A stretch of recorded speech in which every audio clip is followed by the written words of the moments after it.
Hi hello ವೀಕ್ಷಕರೇ, news 18ನ digital ಕಂಟೆಂಟ್ಗೆ ಸ್ವಾಗತ ಸುಸ್ವಾಗತ. ಕಳೆದ ಒಂದು ವಾರದಿಂದ ಶಾಂತಿ ಕ್ರಾಂತಿ ಸೋಷಿಯಲ್ ಮೀಡಿಯಾದಲ್ಲಿ ಒಂದು ಕ್ರಾಂತಿಯನ್ನು ಎಬ್ಬಿಸ್ಬಿಟ್ಟಿದೆ ಅಂತ ಹೇಳ್ಬೋದು. ಈಗಿನ ಜನ್ಸಿಗಳು ಶಾಂತಿ ಕ್ರಾಂತಿ ಸಿನಿಮಾವನ್ನ ದೊಡ್ಡ ಪರದೆ ಮೇಲೆ ಕಣ್ತುಂಬ್ಕೋಬೇಕು ಅಂತ ಆಸೆ ಪಡ್ತಾ ಇದ್ದಾರೆ. ಹಾಗಾದ್ರೆ ನಿಜವಾಗ್ಲೂ ಶಾಂತಿ ಕ್ರಾಂತಿ ರಿಲೀಸ್ ಆಗುತ್ತಾ? ಇದಕ್ಕೆ ಏನೆಲ್ಲ ಸವಾಲುಗಳಿವೆ, ಸಮಸ್ಯೆಗಳಿವೆ, ಇದ್ರ ಬಗ್ಗೆ ಮಾತನಾಡಲು ನಮ್ಮ ಜೊತೆ ಕ್ರೇಜಿ ಸ್ಟಾರ್ ರವಿಚಂದ್ರನ್ ಅವರ ಆಪ್ತ ದಿಲ್ಸೆ ದಿಲೀಪ್ ಅವರಿದ್ದಾರೆ. ಅವ್ರನ್ನ ಕಾರ್ಯಕ್ರಮಕ್ಕೆ ಸ್ವಾಗತ ಮಾಡೋಣ. Sir, welcome sir. ಸರ್ ನಮಸ್ತೆ. Yes sir, social media trend ನೀವು ಗಮನಿಸ್ತಾ ಇದ್ದೀರಾ. ನೀವು ಅವರ ಆಪ್ತ ಅಷ್ಟೇ ಅಲ್ಲ, ಅವರ ದೊಡ್ಡ ಅಭಿಮಾನಿ ಕೂಡ ಹೌದು. ಸೊ ನಿಮಗೂ ಕೂಡ ಅನಿಸ್ತಾ ಇರುತ್ತೆ ಶಾಂತಿ ಕ್ರಾಂತಿನ ಈಗಿನ ಒಂದು ದೊಡ್ಡ ಪರದೆ ಮೇಲೆ ನೋಡ್ಬೇಕು, ಸೆಲೆಬ್ರೇಟ್ ಮಾಡ್ಬೇಕು. ನೀವು ಕೂಡ ರೆಡಿ ಮಾಡ್ಕೊಳ್ತಾ ಇರ್ತೀರಾ, ಹೂ ಹಾರ ತುರಾಯಿಗಳು, ಏನು ಬ್ಯಾನರ್ಗಳು, ಕಟೌಟ್ಗಳು ಎಲ್ಲ. ಬಟ್ ನೆಗೆಟಿವೇ ಇಲ್ವಂತೆ. ಅಂದ್ರೆ ಏನು ರಿಲೀಸ್ ಮಾಡಕ್ ಏನ್ ಬೇಕು ಅದೇ ಇಲ್ವಂತೆ. ಸೊ ಅದ್ರ ಬಗ್ಗೆ ಏನ್ ಹೇಳ್ತೀರಾ ಸರ್? ಸರ್ ಇಲ್ಲ, ಅದ್ರ ಬಗ್ಗೆ ಈಗ ಇಷ್ಟು ವರ್ಷ ಶಾಂತಿಯಾಗಿತ್ತು, ಈಗ ನಿಜವಾದ ಕ್ರಾಂತಿ ಶುರುವಾಗಿದೆ.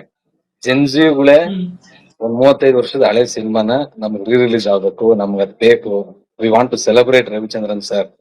ಅವರು ರಿಯಲ್ ಪ್ಯಾನ್ ಇಂಡಿಯಾ ಅನ್ನೋದು ಏನಿದೆ, ಈಗಿನ ಕಾಲದ ತರ ಒಂದು ಸಿನಿಮಾನ ಮಾಡಿದ್ಮೇಲೆ ಬೇರೆ ಬೇರೆ ಭಾಷೆಗಳಿಗೆ ವಾಯ್ಸ್ ಡಬ್ ಮಾಡಿ ಅದನ್ನೇ ಪ್ಯಾನ್ ಇಂಡಿಯಾ ಅಂತಕ್ಕಂತ ಈಗ ಸುಲಭವಾದ ಕಾಲ. AI ಇದೆ, ಕಂಪ್ಯೂಟರ್ ಇದೆ, VFX ಇದೆ, ಗ್ರಾಫಿಕ್ಸ್ ಇದೆ, ಅದ್ಭುತವಾದ ಟೆಕ್ನಿಷಿಯನ್ಸ್ ಇದ್ದಾರೆ. ಆದ್ರೆ ಅವತ್ ಏನೂ ಇರ್ಲಿಲ್ಲ.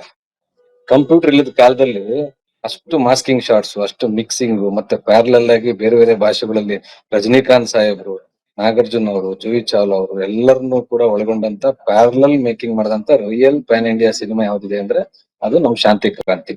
ಅಂತ ಸಿನಿಮಾದ ರೀಲ್ ಗಳನ್ನ, ಈಗ ನೆಗೆಟಿವ್ಸ್ ಗಳನ್ನ ಪ್ರೊಕ್ಯೂರ್ ಮಾಡ್ಕೊಳಕ್ಕೆ ಒಂದು ಹಲವಾರು ವಿಧಗಳಿದೆ. ಈಗ ಕೆಲವಷ್ಟು ಟಿವಿಗಳಿಗೆ, ಮಾಧ್ಯಮಗಳಿಗೆ ಮಾರಿರ್ತಾರೆ. ಆ ಕಾಪೀಸ್ ಇಟ್ಕೊಂಡು ಏನಾದ್ರು ಡೆವಲಪ್ ಮಾಡ್ಬೋದಾ?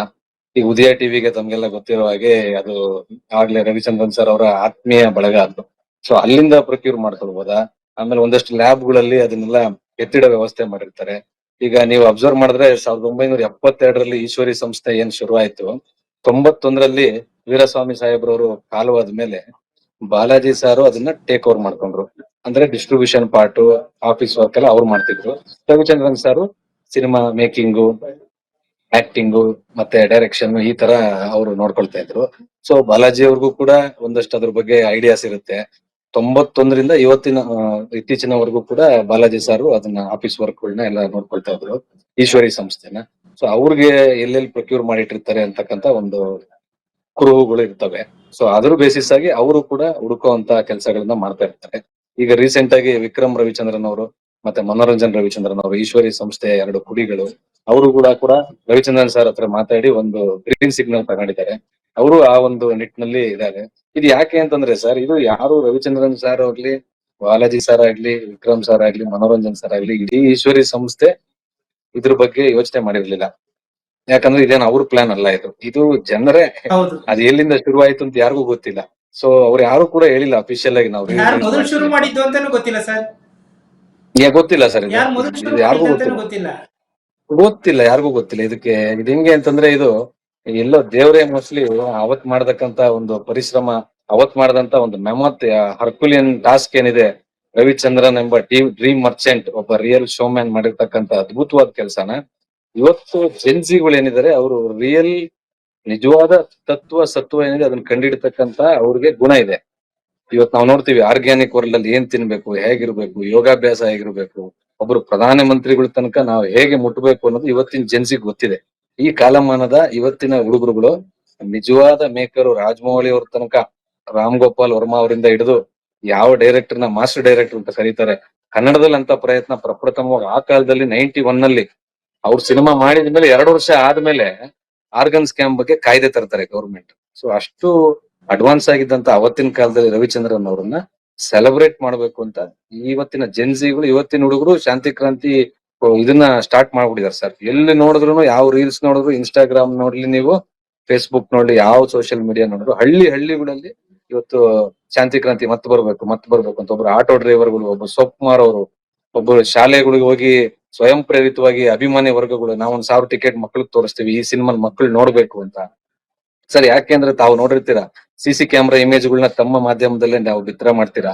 ಎಲ್ಲೋ ಮಕ್ಕಳನ್ನ ನಂಬಿ ಬಿಟ್ಟು ಆ ಒಂದು ಆಶ್ರಮಗಳನ್ನೆಲ್ಲ ನಂಬಿ ಮಕ್ಕಳನ್ನ ಬಿಡ್ತಕ್ಕಂಥ ವ್ಯವಸ್ಥೆಗಳಿದಾವೆ, ಅನಾಥಾಶ್ರಮಗಳಿದಾವೆ, ವೃದ್ಧಾಶ್ರಮಗಳಿದಾವೆ. ಅಲ್ಲಿ ಆ ಸಿಸಿ ಕ್ಯಾಮ್ರಾ ಫುಟೇಜಸ್ ಎಲ್ಲ ನೋಡಿದ್ರೆ ಹೆಂಗ್ ನಡೆಸ್ಕೊಳ್ತಾರೆ ಮಕ್ಕಳನ್ನೆಲ್ಲ. ಇವಾಗೆಲ್ಲ ಬಹಳ ದಯನೀಯ ಪರಿಸ್ಥಿತಿ ಇದೆ. ಇಂತ ಒಂದು ಏನಂತಾರೆ, ಒಂದು ಶೋಚನೀಯ ಸಮಾಜದಲ್ಲಿ ಹೇಗೆ ಈ ವಿಷಯಗಳನ್ನ ಸೂಕ್ಷ್ಮವಾಗಿ ಯುವ ಮನಸ್ಸುಗಳಿಗೆ ಮತ್ತು ಸೂಕ್ಷ್ಮ ಹೃದಯಗಳಿಗೆ ತಲುಪಿಸ್ಬೇಕು ಅನ್ನೋದನ್ನ 91ರಲ್ಲೇ ರವಿಚಂದ್ರನ್ ಸರ್ ತೋರಿಸಿದ್ದಾರೆ. ಧಾರ್ಮಿಕ ಎಸ್ ಮುಖವಾಡಗಳನ್ನ ಸರ್, ಅಂದ್ರೆ ಹಾಕೊಂಡು ಕೆಲವಾರು ಈಗ ಧಾರ್ಮಿಕ ನೀವು ಸಂಸ್ಥೆ. ಎಸ್ ಸರ್, ನೀವು ಬಾಲಾಜಿ ಸರ್ ಜೊತೆ ಆಗಿರ್ಬೋದು, ರವಿಚಂದ್ರನ್ ಸರ್ ಜೊತೆ ಆಗಿರ್ಬೋದು, ವಿಕ್ರಮ್ ಜೊತೆ ಆಗಿರ್ಬೋದು, ಒನ್ ಟು ಒನ್ ಕಾಂಟ್ಯಾಕ್ಟ್ ಅಲ್ಲಿ ಇರ್ತೀರಾ, ಮಾತಾಡ್ತಾ ಇರ್ತೀರಾ. ಸೊ ಇಷ್ಟೆಲ್ಲ ಏನ್ ಕ್ರಾಂತಿ ಆಗ್ತಾ ಇರೋದು ಅವ್ರ ಕಿವಿಗೂ ಬಿದ್ದಿರುತ್ತೆ. ಸೊ ಅವ್ರು ಏನ್ ಹೇಳ್ತಾ ಇದಾರೆ ಸರ್? ತುಂಬಾ ಖುಷಿಯಾಗಿದ್ದಾರೆ ಸರ್ ಅವರೆಲ್ಲರೂ. ಅವ್ರಿಗೆಲ್ಲ ಒಂದು ಪ್ಲೆಸೆಂಟ್ ಸರ್ಪ್ರೈಸ್. ಈಗ ಬಯಸದೇ ಬಂದ ಭಾಗ್ಯ ಅಂತಾರಲ್ಲ ಸರ್, ಯಾರು ಬಯಸಿಲ್ಲ ಇದನ್ನ. ರವಿಚಂದ್ರನ್ ಸರ್ ಅವ್ರಿಗೂ ಖುಷಿಯಾಗಿದೆ, ಬಾಲಾಜಿ ಸರ್ಗೂ ಖುಷಿಯಾಗಿದೆ, ವಿಕ್ರಮ್ ಅವರು ಮತ್ತೆ ಮನೋರಂಜನ್ ಸರ್ ಇವರಿಬ್ರು ಕೂಡ ಎಕ್ಸೈಟ್ ಆಗಿದ್ದಾರೆ. ಅಂದ್ರೆ ಏನ್ ಮಾಡೋದು ಇವಾಗ, ನಾವು ಪ್ಲಾನೇ ಮಾಡಿಲ್ವಲ್ಲ ಇದಕ್ಕೆ ಅಂತ. ಯಾಕಂದ್ರೆ ಟೆಕ್ನಿಕಲಿ ಇವಾಗ ಸ್ಟಾರ್ಟ್ ಮಾಡಿದ್ರೆ ಅದಕ್ಕೊಂದಷ್ಟು ಟೈಮ್ ಹಿಡಿತದೆ. ತಮ್ಗೆಲ್ಲ ಗೊತ್ತಿರುತ್ತೆ, ರವಿಚಂದ್ರನ್ ಸರ್ ಅಂದ್ರೆ ಅವ್ರು ಸುಮ್ಮನೆ ಯಾವ್ದನ್ನು ಬಿಡೋದಿಲ್ಲ. ಅವ್ರಿಗೆ ಒಂದ್ ಪರ್ಫೆಕ್ಷನ್ ಇರ್ಬೇಕು, ಅವ್ರಿಗೆ ಫಸ್ಟ್ ಸಂತೋಷ ಆಗ್ಬೇಕು.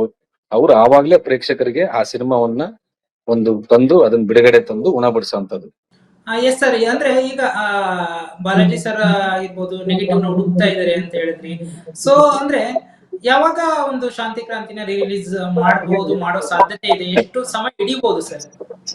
ಸರ್ ಅದಕ್ಕೆ ಉತ್ತರನ ಈಗ ನಾವೆಲ್ಲ ಒಳ್ಳೆ ಆದಷ್ಟು ಬೇಗ ಆಗ್ಲಿ ಅಂತ ನಾವು ಬಯಸ್ಬೇಕಷ್ಟೇ.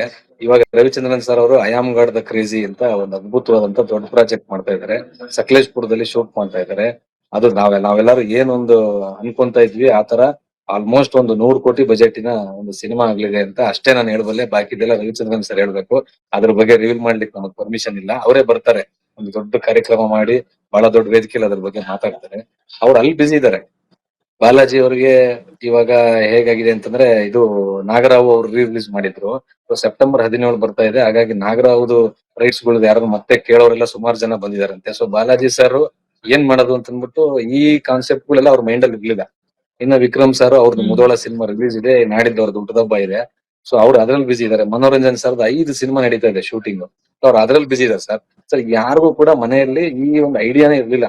ಇದು ಹೇಗೆ ಅಂದ್ರೆ, ನನ್ ಪ್ರಕಾರ ತಾವು ಮಾಧ್ಯಮ ಲೋಕದಲ್ಲಿರೋದ ನಿಮ್ಗೆ ಗೊತ್ತಿರುತ್ತೆ, ಇಡೀ ಪ್ರಪಂಚದಲ್ಲಿ ಫಸ್ಟ್ ಟೈಮ್ ಅನ್ಸುತ್ತೆ 35 ವರ್ಷ ಹಳೆ ಸಿನಿಮಾನ ಜನನೇ ಬೇಕು ಬೇಕು ಅಂತ ಬಯಸ್ತಾ ಇದಾರೆ. ನಾವೇ ರಿಲೀಸ್ ಮಾಡ್ತೀವಿ ಅಂತ ಕೆಲವರು ಬರ್ತಾ ಇದಾರೆ. ನಾವು ಪ್ರೊಡಕ್ಷನ್ ಮಾಡ್ತೀವಿ, ಹಣಕಾಸನ್ನ ನಾವು ನಿರ್ಮಾಣ ಮಾಡ್ತೀವಿ ಅಂತ ಅದನ್ನು ಕೂಡ ನಿಮ್ಮಲ್ಲಿ ಮಾಧ್ಯಮದಲ್ಲಿ ಹೇಳ್ತಾ ಇದೀನಿ. ಒಂದಷ್ಟು ಜನ ಅಪ್ರೋಚ್ ಮಾಡ್ತಾ ಇದಾರೆ. ನಾವೇನಾದ್ರು, ಯಾಕಂದ್ರೆ ಇವಾಗ ಟ್ರೆಂಡ್ ತುಂಬಾ ಇರೋದ್ರಿಂದ, ಇಷ್ಟು ಡಿಮ್ಯಾಂಡ್ ಇರೋದ್ರಿಂದ ಸಾಕಷ್ಟು ಜನ ಅಪ್ರೋಚ್ ಮಾಡ್ತಾ ಇದಾರೆ. ನೋಡ್ಬೇಕು ಸರ್, ಎಲ್ಲದಕ್ಕೂ ಸರ್ ನಮ್ಮ ಸ್ಟೋಮ್ಯಾನ್, ನಮ್ಮ ಕನಸುಗಾರ, ನಮ್ಮ ಆ ಕಾಲದ ರಿಯಲ್ ಪ್ಯಾನ್ ಇಂಡಿಯಾ ಮಾಡಿದಂತ ಡೈರೆಕ್ಟರ್ ರವಿಚಂದ್ರನ್ ಸರ್ ಬಂದು ಏನ್ ಮಾತಾಡ್ತಾರೆ ಅನ್ನೋದನ್ನ ನಾವೆಲ್ಲ ಕಾಯ್ತಾ ಇದೀವಿ ಕಾತುರ್ರೆ. ಸರ್ ಎಷ್ಟೋ ಕಡೆ ಹೇಳ್ತಿರ್ತಾರೆ, ಅಂದ್ರೆ ರವಿಚಂದ್ರನ್ ಸರ್ ಹತ್ರ ಹೋಗ್ಬಿಟ್ಟು ಯಾರಾದ್ರೂ ನಿಮ್ ಸಿನಿಮಾಗಳನ್ನ ರಿಲೀಸ್ ಮಾಡ್ತೀವಿ ಅಂತಂದ್ರೆ ಅವ್ರು ಬೈತಾರಂತೆ. ಅಂದ್ರೆ ಟಿವಿಯಲ್ಲೇ ಸಾಕಷ್ಟು ಜನ ನೋಡ್ತಾರೆ, ಯೂಟ್ಯೂಬ್ ಅಲ್ಲಿ ಇದೆ, ಹೌದು. ಸುಮ್ನೆ ದುಡ್ಡು ಮಾಡ್ಕೊಳ್ತೀರಾ ಅಂತ ಬೈದ್ ಕಳಿಸ್ತಾರಂತೆ. ಸೊ ನೀವ್ ಯಾವತ್ತಾರು ಅಂತ ಸನ್ನಿವೇಶಗಳಿಗೆ ಸಾಕ್ಷಿ ಆಗಿದ್ದೀರಾ? ಸರ್ ಜಸ್ಟ್ 3 months ಬ್ಯಾಕ್, ನೀವು ನಂಬ್ತೀರಾ ಇಲ್ವಾ ಭಗವಂತನ ಲೀಲೆ ಹೇಗಿರುತ್ತೆ ಅಂದ್ರೆ, 3 months ಬ್ಯಾಕ್ ಒಬ್ರು ನಮ್ಮ ರವೀಂದ್ರ ವಂಶಿ ಅಂತ, ಮಾಲಾಶ್ರೀ ಮೇಡಮ್ ಅವ್ರ ನೈಟ್ ಕರ್ಫ್ಯೂ ಸುಮಾರಷ್ಟು ಸಿನಿಮಾಗಳೆಲ್ಲ ಮಾಡಿದ್ದಾರೆ. ತುಂಬಾ ಒಳ್ಳೆ ಬರವಣಿಗೆಕಾರರು. ಆ ಡೈರೆಕ್ಟರ್ ಒಬ್ರು ನಿರ್ಮಾಪಕರನ್ನ ಕರ್ಕೊಂಡ್ ಬಂದಿದ್ರು. ಬಂದಾಗ ರವಿಚಂದ್ರನ್ ಸರ್ ಮುಂದೆ ಕೂತಾಗ ಅವ್ರು ಅದೇ ಹೇಳಿದ್ರು, ಪ್ರಪ್ರಥಮವಾಗಿ ಶಾಂತಿ ಕ್ರಾಂತಿ ರಿಲೀಸ್ ಮಾಡ್ಬೇಕು, ಎಷ್ಟಾದ್ರೂ ಪರವಾಗಿಲ್ಲ ಅದನ್ನ ಇವತ್ತಿನ ಫಾರ್ಮ್ಯಾಟ್ ತರನ ಅಂತ ಹೇಳಿದ್ರು. ರವಿಚಂದ್ರನ್ ಸರ್ ನಿಮ್ಗೆ ಗೊತ್ತು, ಫ್ರಾಂಕ್ ಅವರು.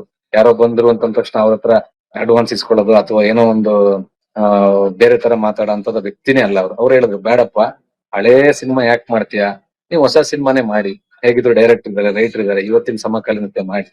ಆ ಒಂದಷ್ಟು ಏನಂತಾರೆ, ಒಂದು ಮಾಸ್ಟರ್ ಪೀಸ್ ಅಂತಕ್ಕಂತ ಹಳೆ ಸಿನಿಮಾಗಳಿರುತ್ತೆ. ಇವಾಗ ಅದಕ್ಕಾಗ್ಲೇ ಗೌರವಗಳು ಸಿಗ್ತಾ ಇರುತ್ತೆ. ಅದನ್ನ ನಾವು ಮತ್ತೆ ಮುಟ್ಟಿ ಮತ್ತೇನೋ ಮಾಡೋದಾದ್ರೆ ಅದು ಒಂದು ಟೈಮ್ ವೇಸ್ಟ್ ಅನ್ಸುತ್ತೆ. ಎರಡನೇದು, ನಾವೇನಾದ್ರು ಲೋಪದೋಷ ಅದ್ರಲ್ಲಿ ಮಾಡ್ಬೇಕು ಅನ್ನೋ ಒಂದು ಬಹಳ ಜವಾಬ್ದಾರಿ ಕೂಡ ಇರ್ತದೆ. ಬಹಳ ನೀಟಾಗಿ ಅದನ್ನ ಉಣಬಡಿಸ್ಬೇಕು. ಮತ್ತೆ ಆಮೇಲೆ ಜನಗಳು ತಾವ್ ಹೇಳ್ದಂಗೆ ಸುಮಾರಷ್ಟು ಜನ ನೋಡಿರ್ತಾರೆ. ಅವತ್ತಿಗೆ ಕೂಡ ಕಮರ್ಷಿಯಲ್ ಫೇಲ್ಯೂರ್ ಆಗಿರೋ ಕೆಲವು ಸಿನಿಮಾಗಳು ಇರ್ತವೆ. ಅಂತವನ್ನೆಲ್ಲ ನೀವು ಆಯ್ಕೆ ಮಾಡ್ಕೊಂಡು ನೀವು ಕೈ ಸುಟ್ಕೋಬೇಡಿ. ನಿಮ್ಗೆ ಒಳ್ಳೇದಾಗ್ಬೇಕು. ನಮ್ಮ ಈಶ್ವರಿ ಸಂಸ್ಥೆ ಬಾಗ್ಲು ಯಾರು ತಟ್ಟು ಬರ್ತಾರೆ ಅವ್ರಿಗೆ ಒಳ್ಳೇದಾಗ್ಬೇಕು ಅನ್ನೋದಷ್ಟೇ ನಮ್ಮ ಉದ್ದೇಶ. ಹಾಗಾಗಿ ದಯವಿಟ್ಟು ಈ ಪ್ಲಾನ್ ನ ಸ್ವಲ್ಪ ಸೈಡ್ ಗಿಡಿ ಅಂತಲೇ ಹೇಳಿದ್ರು ಅವರು. ಅದ್ರ ಬಗ್ಗೆ ರವೀಂದ್ರ ವಂಶಿ ಅವರು ತಮ್ಮ ಫೇಸ್ಬುಕ್ ಖಾತೆಲೆಲ್ಲ ಬರ್ಕೊಂಡಿದ್ದಾರೆ ಇತ್ತೀಚೆಗೆ. ಆ ಘಟನಾವಳಿ ಜಸ್ಟ್ 3 ತಿಂಗಳ ಮುಂಚೆ ಆಗಿತ್ತು. ಈಗ ನೋಡಿ ಸರ್, 3 months ಅಲ್ಲಿ ಈಗ ಆ ಪ್ರೊಡ್ಯೂಸರ್ಗೂ ಅನ್ಸಿರುತ್ತೆ, ನಮ್ಗೆ ಹೆಂಗೆ ದೇವ್ರ ಬುದ್ಧಿ ಕೊಟ್ಟ. ಇವಾಗ ನೋಡ್ರೆ ಫುಲ್ ಇಡೀ ಸೋಷಿಯಲ್ ಮೀಡಿಯಾ ತುಂಬಾ ಶಾಂತಿ ಕ್ರಾಂತಿಗೆ ತುಂಬಿದೆ. ಎಸ್ ಸರ್, ಅಂದ್ರೆ ಆ, ಶಾಂತಿ ಕ್ರಾಂತಿ ಅಷ್ಟೇ ಅಲ್ಲ, ರಣಧೀರ ಆಗಿರ್ಬೋದು, ಬೇರೆ ಬೇರೆ ಈಶ್ವರೀಯ ಸಂಸ್ಥೆ ಅನೇಕ ಸಿನಿಮಾಗಳು ಮದ್ರಾಸ್ನ ಒಂದು ಸಂಸ್ಥೆಯಲ್ಲಿ ಕಾಪಿಟ್ಕೊಳ್ಳುವಂತ ಒಂದು ಕೆಲಸ ಆಗ್ತಾ ಇತ್ತು. ಬಟ್ ಅಲ್ಲಿ ನೆಗೆಟಿವ್ ಇಲ್ಲ ಅನ್ನೋ ಒಂದು ಮಾತು ಬರ್ತಾ ಇದೆ. ಇದ್ರ ಬಗ್ಗೆ ನಿಮ್ ಗಮನಕ್ಕೆ ಏನಾದ್ರು ಬಂದಿದೆಯಾ? ಇದು ಡಿಸ್ಕಷನ್ ಏನಾದ್ರು ಆಗಿದೆಯಾ ಸರ್ ಇದು? ಸರ್ ಅದು ತಮ್ಗೆಲ್ಲ ಗೊತ್ತಿರ್ತದೆ, ಒಂದು ಲ್ಯಾಬ್ ಅಲ್ಲಿ ಎಲ್ಲಾ ನೆಗೆಟಿವ್ಗಳನ್ನ ಇಡುವಂತ ಪರಿಪಾಠಗಳಿತ್ತು. AC ಒಂದು ವಾತಾವರಣ ಇರಬೇಕು, ಎಲ್ಲ ಗೊತ್ತು. ರೀಲ್ ಎಲ್ಲ ಡಬ್ಬದಲ್ಲಿ ನೀಟಾಗಿ ಸ್ಟೋರೇಜ್ ಮಾಡ್ಬೇಕು, ಅದಕ್ಕೊಂದು ಒಂದು ಲಿಕ್ವಿಡ್ ಟ್ರೀಟ್ಮೆಂಟ್ ಆಗಿರ್ಬೇಕು. ಆಮೇಲೆ ಯಾವಾಗ್ಲೂ ಅದು ಏರ್ ಕಂಡೀಷನ್ ಅಲ್ಲೇ ಇರ್ಬೇಕಾಗುತ್ತೆ. ಬಟ್ ಸುಮಾರಷ್ಟು ವರ್ಷಗಳ ಕಾಲ ಬರ್ತಾ ಬರ್ತಾ ಹೇಗಾಯ್ತು ಅಂದ್ರೆ, ವರ್ಷದಲ್ಲಿ ಒಂದು 20 ಸಿನಿಮಾ ರಿಲೀಸ್ ಆಗೋ ಟೈಮಲ್ಲಿ ಈ ಪದ್ಧತಿಗಳು ಬಹಳ ಈಸಿ. ಬಟ್ ಬರ್ತಾ ಬರ್ತಾ ವರ್ಷದಲ್ಲಿ 250 ಸಿನಿಮಾ ಎಲ್ಲ ರಿಲೀಸ್ ಆಯ್ತು. ಸೊ ಆ ರೀಲ್ಗಳನ್ನೆಲ್ಲ ಸಂಸ್ಕರಣೆ ಮಾಡಿ ಈ ಪದ್ಧತಿಲಿ ಇಡ್ಲಿಕ್ಕೆ ಸಾಕಷ್ಟು ವಾರ್ಷಿಕ ಒಂದು ಫೀಸ್ಗಳು ಕೂಡ ಕಟ್ಟಬೇಕು. ಸೊ ಹಂಗಾಗಿ ಈಶ್ವರಿ ಸಂಸ್ಥೆ ಬಗ್ಗೆ ಅಂತಲ್ಲ, ಎಷ್ಟೋ ಸಂಸ್ಥೆಗಳು, ಎಷ್ಟೋ ದೊಡ್ಡ ದೊಡ್ಡ ಚಿತ್ರನಟರ ರೀಲ್ಗಳು ಕೂಡ ಸ್ವಲ್ಪ ಸಿಗೋದ್ ಕಷ್ಟನೇ. ಸಿಕ್ರು ಫಂಗಸ್ ಅಟ್ಯಾಕ್ ಆಗಿರುತ್ತೆ. ಅದನ್ನೆಲ್ಲವನ್ನು ಕೂಡ ರಿಟ್ರೀವ್ ಮಾಡ್ಲಿಕ್ಕೆ ಬಹಳ ಟೈಮ್ ಹಿಡಿತದೆ. ಇಲ್ಲಾಂದ್ರೆ ಜಂಪ್ ಕಟ್ಸ್ ಬರ್ಬೋದು, ಇಲ್ಲಾಂದ್ರೆ ಅದು ಡಿಸ್ಟರ್ಬೆನ್ಸಸ್ ಬರ್ಬೋದು. ಒಂದೇ ಮಾತಲ್ಲಿ ಹೇಳ್ಬೇಕಂದ್ರೆ, ಇವತ್ತಿನ ಆಡಿಯನ್ಸ್ ಅಟ್ಮಾಸ್ ಟೆಕ್ನಾಲಜಿ ಇದೆ, 4K 8K ಬಂದಿದೆ, 7.1 ಮಿನಿಮಮ್ ಆಗೋಗಿದೆ ಇವತ್ತು. ಈ ಒಂದು ಮಲ್ಟಿಪ್ಲೆಕ್ಸ್ ಇವತ್ತಿನ ಒಂದು ಮುಂದುವರೆದ ಕಾಲಘಟ್ಟದಲ್ಲಿ ಹಳೆ ಸಿನಿಮಾಗಳನ್ನ ಕೊಡ್ಬೇಕಾದ್ರೆ ಹೇಗೆ ಕೊಡ್ಲಿಕ್ಕೆ ಆಗೋದಿಲ್ಲ. ಎಕ್ಸ್ಪೀರಿಯನ್ಸ್ ಕೆಡಿಸಬಾರ್ದು. ಅವ್ರು ಇಷ್ಟಪಟ್ಟು ಬಂದಿರ್ತಾರೆ, ಆ ಸಿನಿಮಾಗೆ ಅಭಿಮಾನಿಯಾಗಿ ಬಂದಿರ್ತಾರೆ. ಆ ಹೀರೋಗಳನ್ನ ಸೆಲೆಬ್ರೇಟ್ ಮಾಡ್ಲಿಕ್ಕೆ, ಅವರು ರಿವ್ಯೂ ಮಾಡೋದಕ್ಕೆ ಯಾರು ಬರೋದಿಲ್ಲ, ಅವರ ಮೆಮೊರಿನ ರಿವೈವ್ ಮಾಡ್ಲಿಕ್ಕೆ ಬಂದಿರ್ತಾರೆ. ಹಂಗಾಗಿ ಅಂತ ಒಂದು ಟೈಮ್ ಅಲ್ಲಿ ಬಹಳ ಚೆನ್ನಾಗಿ ಕೊಡ್ಬೇಕಾಗಿರೋದು ಬಹಳ ದೊಡ್ಡ ಜವಾಬ್ದಾರಿ ಆಗಿರುತ್ತೆ. ಸೊ ಸಾಕಷ್ಟು ಟೆಕ್ನಿಕಾಲಿಟೀಸ್ ಇರುತ್ತೆ. ನಮಗ್ ಗೊತ್ತಿರೋ ಪ್ರಕಾರ ಸುಮಾರಷ್ಟು ಸಂಸ್ಥೆಗಳು ಕೂಡ ರೀಲ್ಗಳನ್ನ ಸ್ವಲ್ಪ ಕಳ್ಕೊಂಡಿದ್ದಾರೆ ಅಂತಲೇ ಮಾಹಿತಿ ಇರೋದು. ಯಾಕಂದ್ರೆ ಒಂದು ಯಾವ ಲ್ಯಾಬ್ ಅಲ್ಲಿ ಇಟ್ಟಿದ್ರು ಆ ಲ್ಯಾಬ್ ಅಲ್ಲಿ ಬೆಂಕಿ ಅವಘಡ ಆಗಿತ್ತು. ಸೊ ಅವಾಗ ಸುಮಾರಷ್ಟು ಫಂಗಸ್ ತಿಂದಿದ್ದಲ್ದಲೆ ಬೆಂಕಿಗೂ ಬಹಳ ತುತ್ತಾಗಿದೆ ಅನ್ನೋದು ಒಂದು ಡಿಸ್ಕಷನ್ ನಡೀತಾ ಇದೆ. ಅದ್ರಲ್ಲಿ ಒಂದಷ್ಟು ಸಿನಿಮಾಗಳು ಸಿಗ್ಬೋದು. ಅದೇ ಅರ್ಧ ಬರ್ಧ ಸಿಕ್ಕು ಮತ್ತೆ ಫಂಗಸ್ ಎಲ್ಲ ಬಂದು ರೀಕ್ರಿಯೇಷನ್ ಆಗ್ಬೇಕು. ಅದಕ್ಕೆ ನೋಡ್ಬೇಕು ಸರ್, ಈಗ ಏನೋ AI ಟೆಕ್ನಾಲಜಿ, ಸುಮಾರಷ್ಟು ಟೆಕ್ನಾಲಜಿಗಳಿದೆ. ಯಾವ ಫಾರ್ಮ್ಯಾಟ್ ನ ತಗೊಂಡ್ ವರ್ಕ್ ಮಾಡಿದ್ರೆ ಬೆಸ್ಟ್ ಔಟ್ಪುಟ್ ಬರುತ್ತೆ ಅನ್ನೋದು ನೋಡ್ಬೇಕು. Yes sir, thank you sir. ಒಂದಷ್ಟು ವಿಷಯಗಳನ್ನ ಹೇಳಿದ್ರಿ. ಯಾಕಂದ್ರೆ ಟೆಕ್ನಿಕಲ್ ವಿಷಯಗಳು ಅಂದ್ರೆ ಈಗ ನಾವು ಸಡನ್ ಆಗಿ ಹೇಳ್ಬಿಡ್ಬೋದು, ರಿಲೀಸ್ ಮಾಡಿ ನಮ್ ನೋಡಬೇಕಂತ ಅನಿಸ್ತಾ ಇದೆ ಅಂತ. ಆದ್ರೆ ಸಾಧ್ಯತೆಗಳು ಏನೇನಿದೆ, ಯಾವತ್ತೆಲ್ಲ ಆಗ್ಬೋದು, ಬಾಲಾಜಿ ಮನ್ಸಲ್ಲಿ ಏನಿದೆ, ರವಿಚಂದ್ರ ಸರ್ ಮನ್ಸಲ್ಲಿ ಏನಿದೆ, ವಿಕ್ರಮ್ ಮನ್ಸಲ್ಲಿ ಏನಿದೆ, ಎಲ್ಲವನ್ನೂ ಮಾತನಾಡಿದಿರ. ಥ್ಯಾಂಕ್ ಯು ಸರ್ ನಮ್ಮ ಕಾರ್ಯಕ್ರಮದಲ್ಲಿ ಪಾಲ್ಗೊಂಡಿದ್ದಕ್ಕೆ. Yes sir, thank you. ತಮಗೂ ಕೂಡ ಥ್ಯಾಂಕ್ ಯು ಸರ್. ಯಾವಾಗ್ಲೂ ನೀವು ಒಂದು ಈ ಶಾಂತಿ ಕ್ರಾಂತಿ ಕುರಿತ ವಿಶೇಷ ಅಭಿಯಾನ ತರ ಒಂದು ಬೆಂಬಲಕ್ಕೆ ನಿಂತಿದ್ದೀರಾ. ಇವತ್ತೇನ್ ಜನಗಳ ಒಂದು ಒತ್ತಾಸೆ ಇದೆ, ಆ ಒತ್ತಾಸೆ ಪ್ರಕಾರವಾಗಿ ರವಿಚಂದ್ರನ್ ಸರ್ ಅವ್ರು ಖಂಡಿತ ಅವ್ರ ಅದಕ್ಕೆ ರೆಸ್ಪಾನ್ಸ್ ಮಾಡೇ ಮಾಡ್ತಾರೆ. ಅವ್ರ ತಲೆಯಲ್ಲಿ ಆ ವಿಷಯ ಇರುತ್ತೆ. ಯಾವಾಗ್ಲೂ ಕರ್ನಾಟಕದ ನಾಡಿ ಮಿಡಿತವನ್ನ ಹಿಡಿಯುವಂತ ನಾಡಿ ಪಂಡಿತ ಯಾರು ಅಂದ್ರೆ ಕ್ರೇಜಿ ಸ್ಟಾರ್ ರವಿಚಂದ್ರನ್ ಸರ್. ಖಂಡಿತ ಒಂದು ಒಳ್ಳೆ ರಿಸಲ್ಟ್ ಸಿಗುತ್ತೆ ಅನ್ನೋ ಆಶಾಭಾವನದಲ್ಲಿ ಭಗವಂತನಲ್ಲಿ ನಾವು ಪ್ರಾರ್ಥನೆ ಮಾಡ್ತೀವಿ. ನಿಮ್ಮ ಬೆಂಬಲಕ್ಕೂ ಧನ್ಯವಾದ sir. Thank you sir. Yes ವೀಕ್ಷಕರೇ, ಇದಾಗಿತ್ತು ಶಾಂತಿ ಕ್ರಾಂತಿ ಬಗೆಗಿನ ವಿಶೇಷ. Thank you. ನಿರ್ಭೀತ, ನಿಷ್ಪಕ್ಷಪಾತ, ವಿಶ್ವಾಸಾರ್ಹ ಸುದ್ದಿಗಳಿಗೆ ಮತ್ತೊಂದು ಹೆಸರಾಗಿರುವಂತ News18 ಕನ್ನಡ ಈಗ ಆಪ್ನಲ್ಲೂ ಲಭ್ಯವಿದೆ. ದಯವಿಟ್ಟು ಇಲ್ಲಿರುವಂತ QR ಕೋಡ್ ಸ್ಕ್ಯಾನ್ ಮಾಡಿಕೊಂಡು ಆಪ್ ಡೌನ್ಲೋಡ್ ಮಾಡೋದಕ್ಕೆ ಮರಿಬೇಡಿ. ನಿಮ್ಮ ಬೆಂಬಲ ಹೀಗೆ ಸದಾ ನಮ್ಮೊಂದಿಗಿರಲಿ. ಧನ್ಯವಾದ.